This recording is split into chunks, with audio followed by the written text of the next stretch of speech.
We are at the end of the Dandadan panel, probably an hour and a half. They brought out the director, the two producers from Science SARU and MBS. The producer from MBS is the one we have to thank for the fact that this anime got produced by this team. And then we had the two VAs for Okarun and for Momo, the two main characters. And Vic Michaelis. And Vic Michaelis as the host and a couple of translators. It was a packed staff, but having 5 people up on stage, only a couple of massive panels did that. Even Oshinoko earlier only had 2, which is a good sign. But I had seen the episode before. I got to watch it to prepare for the interview, which I can talk about now. You got to see it for the first time, and I'm really excited for your opinion, so. It was dope. It was, so the animation, very interesting. I mean, it's not exactly like the manga, not that that's to be expected, but it just captures the spirit of it so well, and it has this interesting handmade quality about it. Like, you see a lot of like ultra polished anime nowadays, and it's just really nice. Have you ever watched a SARU anime before? Which one? A Science SARU anime No. before? It's very much that style. So Devilman Crybaby, which is out on Netflix, had that look. And then Keep Your Hands Off Eizouken is one they made, which is about kids in a high school who want to make an anime and just do their own thing. And it's a similar view. And the way I describe Science SARU, I think a lot of people would agree, is it's a studio. Masaki Yuasa is the guy who created it. It's a studio for people who just want to do like balsa-wall creative shit with like no reins. And it has a look to it, but like it's very much just a freedom studio. It feels like a really, really polished indie flick in the best way possible. You're right. It's like there's no corporate overlord telling you it has to be polished, it has to look a certain way. You have to use CG. No, it's more about motion and emotion and vibe than it is about the cleanest possible art, which the manga artist Yuki Nobutatsu can do in his manga because he's drawing it himself, and it's not an anime, but it would have killed them to try to do that. And what they went for was the feel. Where Chainsaw Man is like a highly polished meta commentary, like something that you'd seen like a MoMA. This is like a punk rock fucking CBGB. Let's go. Let's enjoy. Let's have a good time. And the pacing is relentless. And you funny. Just jump in. It's funny you say that because for people who don't know, Tatsuki Fujimoto, who created Chainsaw Man and Fire Punch and Look Back, movie coming out this year, and Goodbye Eri, Yuki Nobutatsu was an apprentice for him, an assistant. Not apprentice, an assistant. And it's constantly listed in his credits. And you can tell, not that Fujimoto taught him what to do, but like that they clearly are of the same, I don't even know what to call it, not style, but like the same mentality of like, let's get creative and weird and wild. For those who haven't heard, Dandadan is a occult rom-com. It does so many other genres, and it pivots between them rapidly. Sci-fi and occult, and battle, and comedy and romance. And each manga chapter and anime episode jumps between them like 40 times rapidly, but in a way that like keeps you hooked, even though in many other artists' hands, it would feel silly and uncontained to jump that much, but it works. It's really interesting because I've read the manga. Yes. I've read not all of it. I've read probably the first. I've recommended it to a number of people. Karlo is one of the few who like took me up on that, and then I've read probably the first 30 chapters, 30 chapters. You're further than that. You're probably like 50, 60 in. Yeah, actually, that's true. And it's so interesting watching it animated because when I read it, I spend so much time looking at the art. Yeah. And because of that, the pacing in my mind is slow. Yes. And here it's just balls to the wall, just go. Yeah. And it's just so much better. And the amount of friction and movement in this would be so difficult with that degree of detail in every single panel for how long it takes them to make it.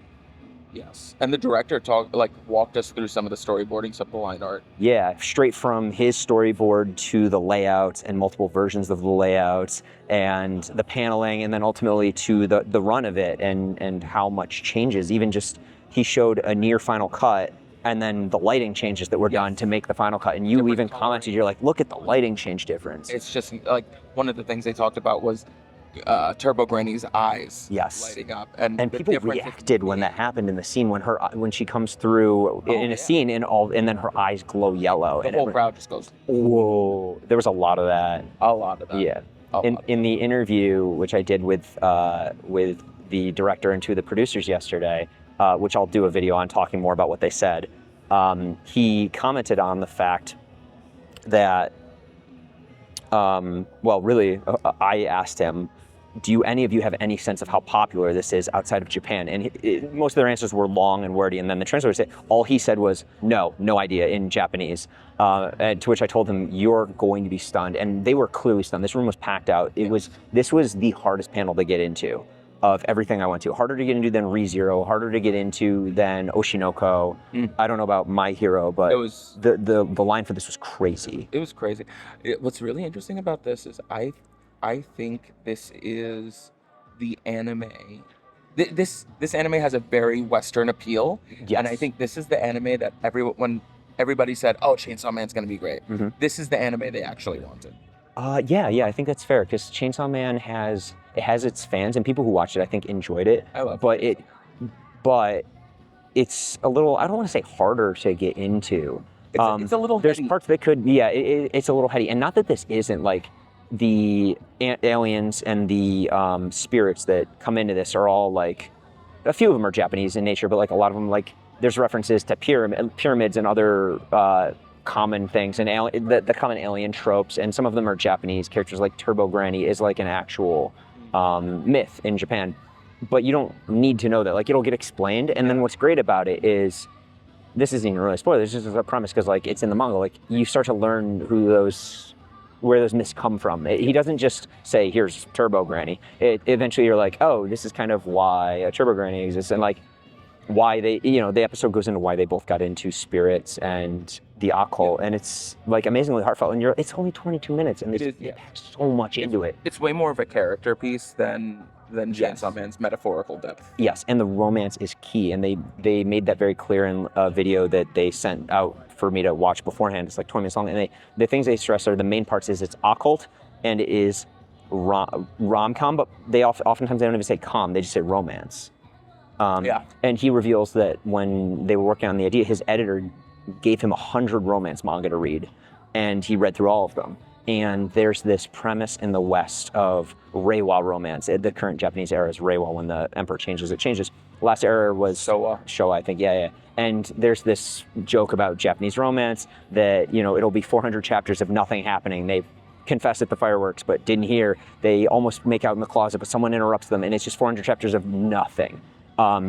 This one, you will see, the romance progresses like a real romance would, the same way that like Blue Box and other current series do, and that's one of the reasons this is so popular with Western fans is we get there's a Japanese culture thing about romance taking forever and everyone being way too shy, but it doesn't feel even real to Japanese people. Yeah, it's funny. These kids feel like real real teenagers. You mentioned fireworks because, like, almost literally. At the end, there's a bit of almost a fireworks scene. Yeah. Not the firework that you're used to, but there is quite literally a firework. Yeah, I hadn't even thought about that, but that's right. And the coloring is so cool. So I have a video of it, but this is the only panel where they like set atmosphere. And you pointed out, I almost hadn't picked up on it. The screen, which is currently flashing purple, they had red flashing. They were playing creepy music, and then along the walls they had, I guess they still had the shape, but because of the redness, it had like an eerie quality to it. And then even when they were showing the episode halfway through, they turned the red lights on again to like set the mood with what was happening. Yes, like in the middle of that. So for most of the episode, it was all red instead of purple, but they had these lights on, and then once it hits, they shut off all the lights. It just created a different vibe. But they were very aware of what they wanted to do. I mean, even having Vic Michaelis be the host, she was clearly he hyped people up. Or they were clearly a fan. They really wanted to get people into this, and I don't think this is not a hard sell. No, not at all. I mean, clearly, like, for all the other things here, like, so many people are aware of it. It very much not appeals to Western sensibilities, but it's not as hard to bridge that gap. Like some series are where it's a little too Japanese in its aesthetic. It can be like that sometimes. Yeah, and this one really isn't. Like, yes, it takes place in Japan, but like a lot of this you could just picture kids in any small town. But also, speaking of kids, this is definitely a more mature. Yes, it very much is. The first episode has some, I'm not gonna say culture moments because it's not like that, but it's a little more. I mean, this one was 18 plus. I'll say the manga isn't really like that so much after. There's dirty jokes, but like this one's a little bit more sensual's too strong of a word, but there's a moment where you might be like, is this going to be lewd? But like, it's the rest of the series really isn't. They act like teens, like they acknowledge that like hormones are real, but like it's teens as teens would see it. Yeah, like, yes. Teens think about that. But I would say the scene in this one that we're both thinking of that people see, I don't think anything like that happens again in the manga after.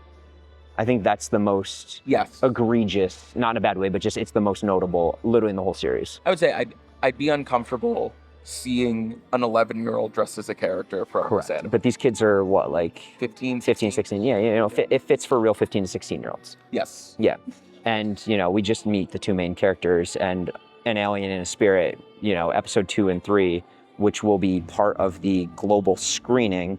They're going to be showing the first 3 episodes September 13th in the US. So you can look online, and I think there's like 8 or 9 cities that they're going to be doing it in.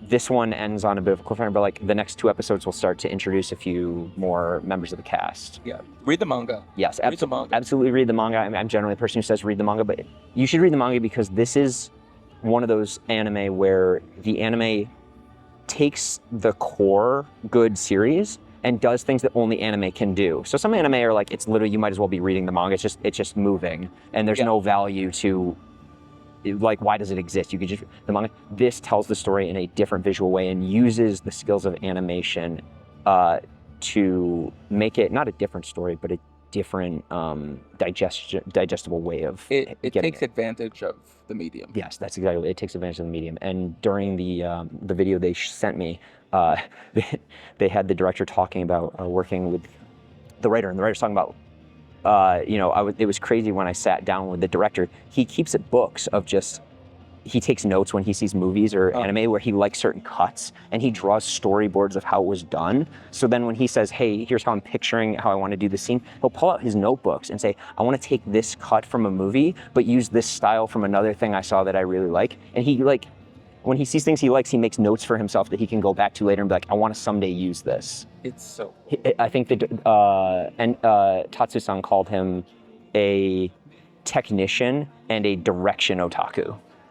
That's interesting because like a good percentage of this first episode is animated as if it's filmed with a wide-angle lens. Yeah. To great effect. Great effect. Yeah. It's amazing. This is just so much fun. Yeah. Go watch it. Go read it. I wanted to, catch your thoughts, and even my thoughts seeing it the second time right after we got in. We're already at 13 minutes. We're gonna hit the length of the actual episode if we go much further. But I read a number of articles for Shade, and you do as well for anime. I've written a couple of like my 10 out of 10s more classics. This is now, I don't know if it's at 100 chapters, but it's getting there. This is one of my 10 out of 10 manga, easily, and you can tell how much of a passion project this is for them, and Science Star really doesn't miss almost ever. I don't want to say for sure, I'd have to look through their whole catalog, but everything I watch from Science Star, it's so clearly a passion project for everybody involved that I can't imagine this anime is not going to maintain the quality of what they did in episode 1. I'm crossing my fingers. Right. I mean, obviously there's a risk, but like this man loves what he's doing. Without getting like too much into other things, the past 5 years has been defined by animes that haven't been able to stick the landing. That's fair. But even if this doesn't, I'm excited for the ride. Yeah. Well, the nice thing, you mean stick the landing in terms of like the quality drops, because this story is not even dead. But like of animes like having good quality and then the end just dropping. Right, because they're rushed or they run out of time. They're trying to make the end. I mean, the good thing is the first 3 episodes are done because they've got them. That's really impressive. That the first 3 episodes are done. That's true, because there's a lot of anime that are coming out, that'll be coming out this season. The more you get an anime, the more you realize like episode 1 is airing and they're like working on episode 3, which is due in 2 weeks, and then slowly, and then all of a sudden you hit episode 7 and they put out a recap because they've already fallen behind. So it's a good sign that for the press they sent out the first 3 episodes. I can't comment on episode 2 and 3 until the premiere of the movie, but that's already an amazing sign. And to be fair, SARU I think generally has a tendency to be done by the time of airing or way further ahead. Have they committed a dub for this? I don't believe they've committed a dub yet. I'm not positive. It's G Kids, so I would imagine they'll be aiming for near simulcast, but I don't want to say that for sure because I don't know. Where it's being broadcast. Yes. It's Netflix, Hulu, Crunchyroll. And Crunchyroll, which is wild. It's all 3, which is really rare. Occasionally super big things might appear on 2. It's rare to see Hulu and Crunchyroll, which Hulu is Disney, so or Hulu and Netflix, I should say. So it should be available everywhere. So clearly somebody, even if this team had no sense of how big this was in the West, I think G Kids, actually most likely definitely G Kids, is very aware of what a hit these folks have on their hands. A lot of Japanese studios and the team behind them, you meet them and they're always stunned by how big their show is outside of, or their manga is outside of Japan. And luckily, I think for them, I'm going to give credit where I think it's due. G Kids clearly knew what they had. Yeah. And G Kids in general picks hits and like puts things in the size of theaters and the size of distribution it needs. So I think Dandadan was super lucky to get G Kids, but honestly, G Kids was super lucky to get Dandadan. You know, this isn't getting locked up in Disney jail. Oh. You know, we're going to be able to watch it wherever. You'll be able to watch it on any of those 3 platforms. And if you don't have any of those 3, I don't know how you're watching anime, honestly. Paramount. I guess there's High Dive. There is High Dive. High Dive would be the one other. But like, at least it's not locked in one. Yeah. At least it's not locked in just one. Yes. So, okay, we'll actually end it here because we're at 16 minutes. But seriously, Dandadan is wonderful. Like, I'll stake my whatever anime reputation I have on, I trust this team to keep it up. And even if somehow it slips, which it won't, like episode 1 on its own was wild. One of the best first episodes of an anime I've seen in years. This is great. Yeah, so check out Dandadan. The movie will be streaming September 13th in theaters. Friday the 13th. Friday the 13th. Obviously, they had to get that. And it will be appearing on streaming services in October. Don't know the exact date, but... Paramount Plus, Tubi, Quibi. Are platforms that you will not be able to watch this on. Definitely not X. It's on TikTok. Yes, fair. It'll be on TikTok. They have accounts on TikTok and X, and it's one of those accounts that's fun to follow. So give it a check out if you haven't already. So we'll end it there. Finally, we got to go check out A Masquerade Ball. But I'm so happy that Karlo got to see this, that I got to watch it again with him, and that this is the last panel that we're ending AX on. I couldn't have picked a better one. Dude, love it. I'm about to start a VTuber just so I can like live stream my reactions to this thing. That's actually not a bad idea. Bye. Bye. We'll have more news later.